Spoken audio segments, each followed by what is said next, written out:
Assalamualaikum warahmatullahi wabarakatuh. Perkenalkan, nama saya Arya Wangsuhu Parana dari 11 TKJ 2. Di sini saya akan memberikan tutorial cara mengkonfigurasi DHCP server di Linux Debian 13 VMware. Langsung kita mulai. Pertama-tama kalian perlu login sebagai user root atau super user. Di sini kita langsung cek IP ya, untuk bisa menyeting terlebih dahulu networknya atau jaringannya. Setting seperti biasa, tetapi di sini kita tidak DHCP melainkan statik.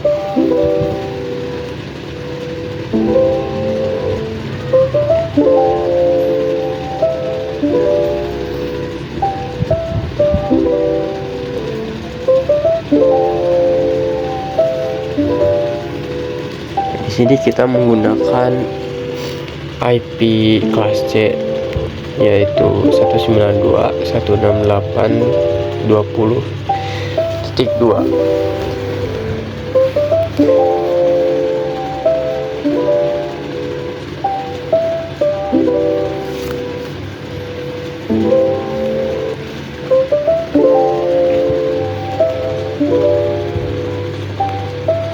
Kita coba cek terlebih dahulu menggunakan perintah IPA.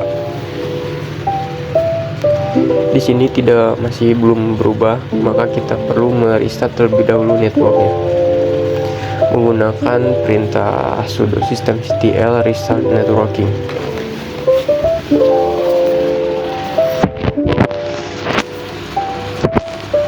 Kita cek kembali menggunakan IPA, dan IP pun sudah terubah atau sudah ada penambahan.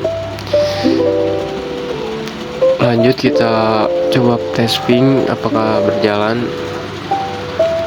Oke, sudah berjalan, maka kita langsung update terlebih dahulu si sistemnya itu menggunakan perintah pt update. Lalu kita tunggu terlebih dahulu sampai update selesai.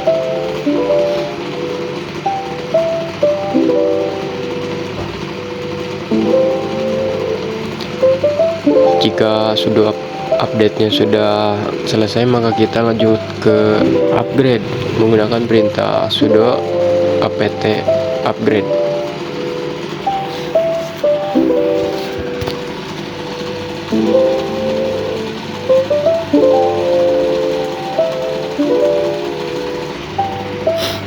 Jika keduanya sudah selesai, maka kita langsung install si file DHCP servernya atau paket DHCP servernya menggunakan sudo apt install isc strip dhcp strip server.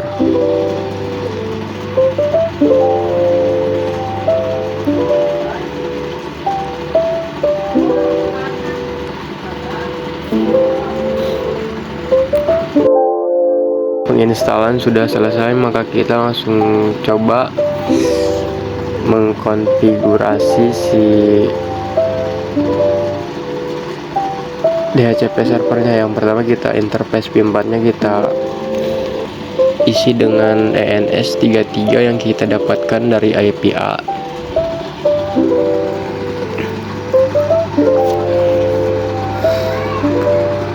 Lanjut kita konfigurasi bagian dalamnya itu, dalam DHCP servernya.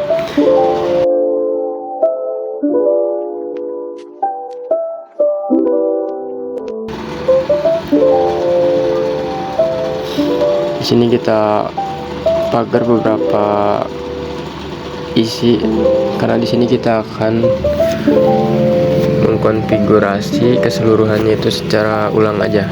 Sebetulnya bisa kita langsung setting, hanya perlu menghapus beberapa garis pagar yang ada di bagian atas tadi. Kita hanya perlu mengubah, tetapi di bagian sini saya masih belum bisa terlalu mahir untuk beberapa hal untuk mengubahnya itu, maka kita coba untuk konfigurasi ulang saja. Pertama, kita atur untuk waktu si penggunaan IP per 10 menit di sini dengan default list time-nya itu 600. dan juga max list time-nya itu 7.200.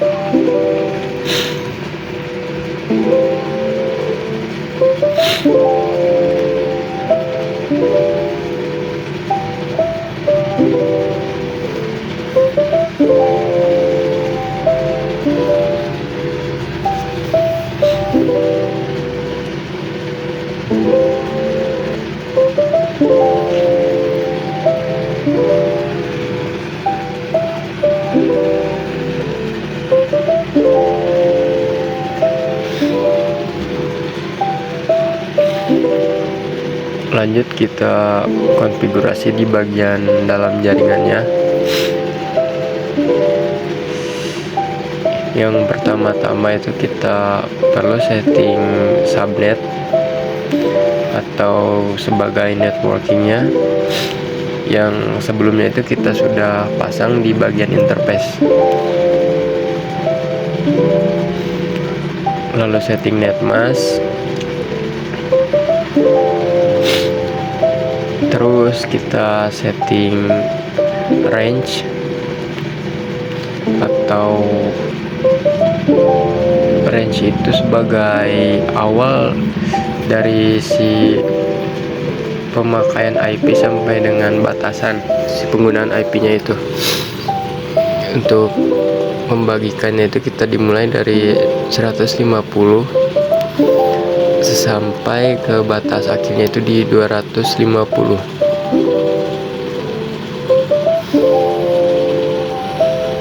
Lanjut kita ke option routers.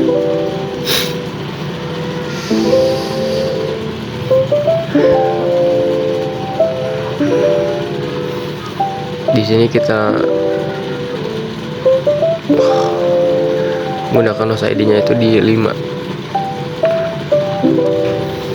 Lanjut ke option subnet mask. Untuk ini kita masih sama 255.255.255.0. Lanjut di bagian option domain name servers. Di sini kita menggunakan DNS-nya dari Google, yaitu 8.8.8 dan juga 1.1.1.1.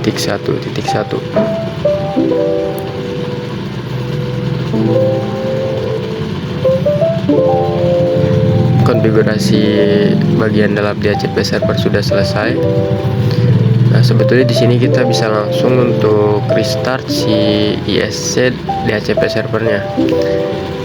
Tetapi pada saat di sini kita mendapatkan beberapa problem, dan di sini saya langsung skip ke bagian langkah penyelesaian akhirnya.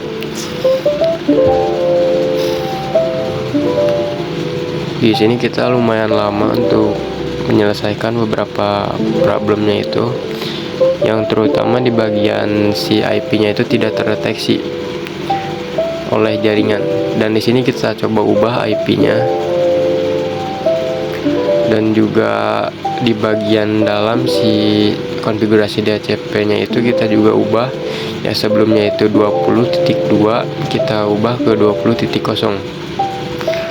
Karena di sini kita tidak bisa atau gimana, itu masih belum bisa yang di sini. Dan sebagian range-nya itu yang awalnya 150 sampai 250 kita ubah menjadi 100 sampai 200. Di bagian option routers juga kita ubah yang dari host ID-nya itu yang 5 menjadi 1. Mungkin bisa dibilang ini si konfigurasi yang basicnya, yang pasarannya. Pada saat saya menggunakan IP ini tuh bisa kebaca lagi di bagian si IP di bagian jaringannya, sedangkan yang menggunakan IP sebelumnya itu masih gak bisa. Dan di sini kita sudah bisa merestart si ISC DHCP servernya, dan status dari ISC DHCP servernya itu sudah bisa mulai maju atau running atau berjalan.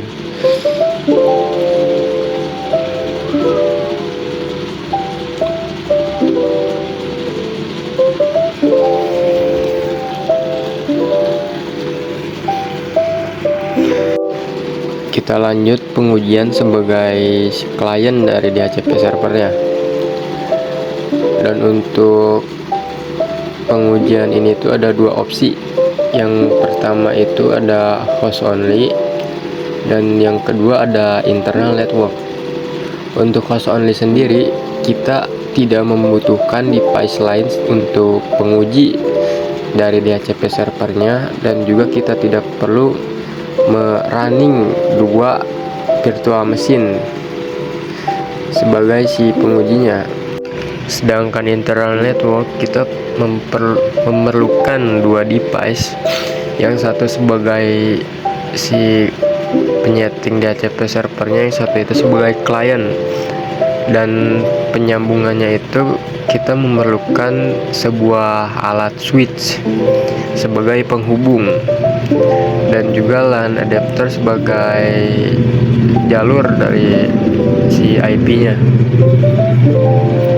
Dan juga ada opsi lain yang hanya membutuhkan satu device, tetapi itu menurut saya itu terlalu berat untuk laptop yang speknya itu masih minimum ke bawah. Karena untuk cara yang ini itu kita perlu running dua virtual machine, entah itu yang sebagai penyetingnya itu Linux Debian, dan untuk pengujinya itu Windows atau Linux juga. Jadi di sini saya menggunakan opsi yang pertama, yaitu host only, karena jika saya menggunakan internal network, saya tidak ada device lain untuk pengujinya. Dan juga jika saya harus merunning dua virtual machine, itu tidak kuat untuk laptop saya. Kita langsung ke pembahasan singkat untuk pengujian dari host only-nya. Yang kita butuhkan itu command prompt sebagai pengecek atau pengelihat si IP-nya apakah memang sudah benar atau sudah berhasil menggunakan IP yang DHCP server kita setting tadi, atau masih gagal, belum terubah. Lalu ada control panel untuk kita setting menjadikan IP-nya itu DHCP. Yang kita ubah itu hanyalah yang VMware Network Adapter. Yang pertama ada VMnet 1, dan yang satu lagi itu VMnet 8.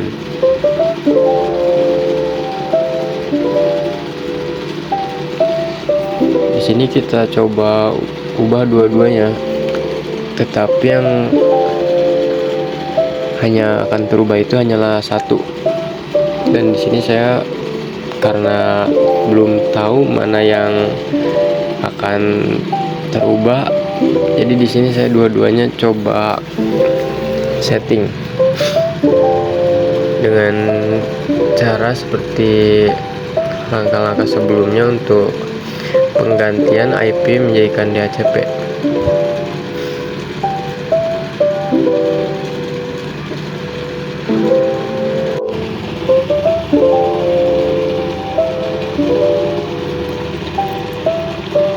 Untuk hasilnya itu kita bisa lihat dari perintah IP config. Jika memang sudah berhasil, maka si IP-nya itu akan sama dengan IP yang kita setting di DHCP server.